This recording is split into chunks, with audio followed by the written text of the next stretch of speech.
Hi, welcome back. I'm Paul Chartier. Good friend Amy Hatter from Radio I, welcome. Thanks for having me back, Paul. It would roll off naturally, Central Kentucky Radio I, but because of your great effort, what has happened? We are now just Radio I. We changed that a few years ago because we've expanded to serve so much of the rest of the state. That's great. That we felt it was important to not just be Central Kentucky anymore. You don't want to be literally territorial. Yeah. Yeah. Well, the main thing is we didn't want to confuse people in Louisville or Eastern Kentucky. Yeah. They see the name and think, oh, well, they won't serve us. And we do. I've got a question, but I want to ask it later on. Okay. You've been with Radio I for how long? 9 years. And when you started, where was it then compared to where is it right When now? I started, we served about 3,000 people. You had walkie-talkies. We were serving only in a couple of ways. We served on these special radios called an SCA radio, just in Lexington and the counties surrounding us, so just in the Bluegrass area. Our internet stream was very spotty, like if you held just perfectly and prayed right, it would happen and you could get to it. And then we were on the library channel. Right. We still are all of those, Yeah. but the internet stream actually works now. We've expanded to serve Louisville, Moorhead, Corbin, and more of Eastern Kentucky. We now are on 2 different telephone systems, so you can call us anywhere in the state and hear our programming, even if you're outside of our radio area. So you are way ahead of me on this. Yeah. And we also serve almost 10,000 people now. How did you, how, I don't even know how to ask the question. How do people in Louisville hear about you, or how do you expand to Louisville? How does that happen? Okay, well, we partnered with Louisville Public Media back in 2010 to get on their sideband frequency of one of their radio stations, and that's what the SCA is. It's just a sideband of a regular station. So we actually had some really great marketing done for us at the time. We were on the Fox channel up there. We were in the Louisville Courier Journal. So people really found out about us really quickly up there. And then just kind of grew from there. We've partnered with VIPS, the Visually Impaired Preschool Service, last year to get a recording studio in Louisville. So we have one part-time person up there working as well to get the word out more. So when you started 3,000 people, Yeah. now 10,000, and back then it was a special device Yes, that they had to have. they had to have it. And now how do they get your information? Well, there's about a dozen different ways Okay. to get us now. You can get us on the Amazon Echo, on Google Home, any of those smart speakers. We podcast now, so you can get any of our, well, we have about a dozen or so programs up on the podcast, and we're trying to add more to it. Again, you can get us on the 2 different telephone systems. One is toll free. How does that work? Does they call a phone number and Yeah, they have call speakerphone? Then it just plays exactly what's playing on the Okay. radio. Okay. We actually started that last year when we had a gentleman out in Wingo, Kentucky, who was, of course, Wingo is outside of all of our radio frequencies. He did not have internet, and our other telephone service that we partner with was a local number, which was long distance for him, and he doesn't have long distance. So we partnered with a program called Audio Now, tied a toll-free number to it, and now he or anyone who wants the service can call that toll-free number for free with any phone they have, and listen to us 24/7. And can they find you on the computer as well? Yes, we broadcast on our website. And what's the website that they go It's to? radioi.org, and that's EYE, not the letter I. Yeah, okay. Yeah. We've talked about how to get the word out. Who are the people sitting at home listening to your programs? Well, we're available for anyone who has any print reading disability. So anyone who is blind or has a visual impairment, anyone who has a physical disability that makes it hard to hold a book or turn a page in a newspaper, anyone with a learning disability, anyone with any mental illnesses that make it hard to focus on reading, Alzheimer's, dementia patients, we have many of them who listen as well. Do you go to the senior centers do. and share information? Yes, and actually the Lexington Senior Center, the one out, the new one. An idle hour behind the mall, Yeah, no. south of the Christian Church. Yes, formerly the yes, mall. Yeah, them. yeah. They actually have one of our internet radios in their Oh, library, okay. so you can listen to us there. So the greatness continues. Yes. And with this system, who verbalizes the information to get it to these people? It's all volunteers. So we have between 180 and 200 volunteers every year come and read our programs. We do 65 programs a week, which, because we're 24 hours a day, Yeah. and our volunteers give us 8,000 hours of their time every year to put this program on the air. If someone wants to volunteer, who do they call? They call Stephanie at my office, and the number is 859-422-6390. So they call Stephanie, They call Stephanie. and they can read, Yes. and Stephanie tells them what? You have to have an audition, so they can come in and do the audition, because of course we want everyone who reads to read well and to do to give the program justice. And then they can read in the studio, they can read at home. We started a remote reader program last year. We have about 24 people reading at home now. Okay. So even if you don't have time to come out to the studio, Where's the studio? it's at the Lexington Public Library, the north side on Russell Cave. It's a beautiful facility. I love it. Yeah. I mean, Yeah. I'm of course a big reader at heart. So us living in the library has given me so much joy over the years. For what you do, to be that visible in a newer building and to have it be that technologically up to date, you deserve it. Thank you. It's been, again, like I said, it's been amazing being in Yeah. the library. We just signed last year a new contract to stay in the building for another 6 years. Good.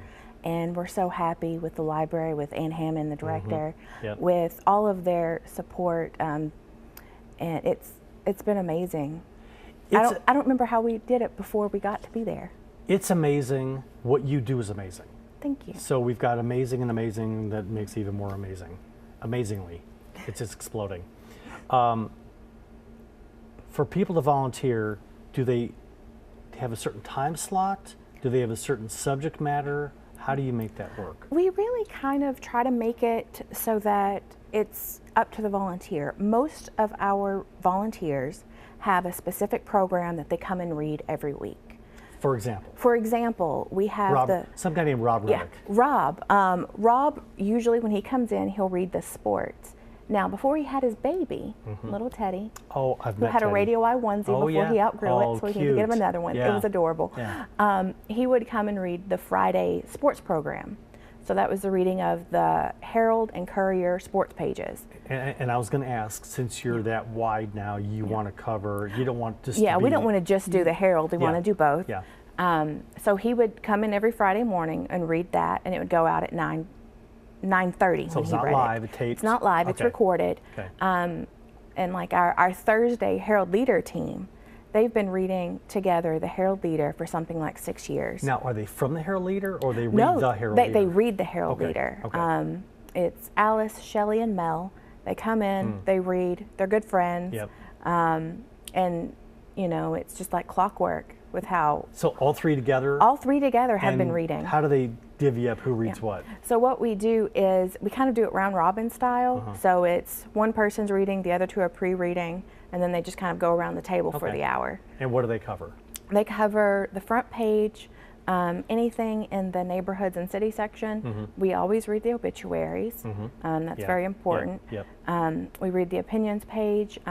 We tend not to read national and international news in the Herald Leader because we read that in the New York Times. But if we get done with all of the local news, we go and go Okay. back to that. Yeah. What are your biggest challenges and what are your biggest needs right now? Well, our two biggest challenges is one, we're one of the best kept secrets in Kentucky. So many people need the service and don't know about us. Get to know the egg. Your Easter egg outfit. I love Oh, it. Yeah, thank you're you. The bright Easter. Yeah. Yeah. Yes, And it's Easter colors.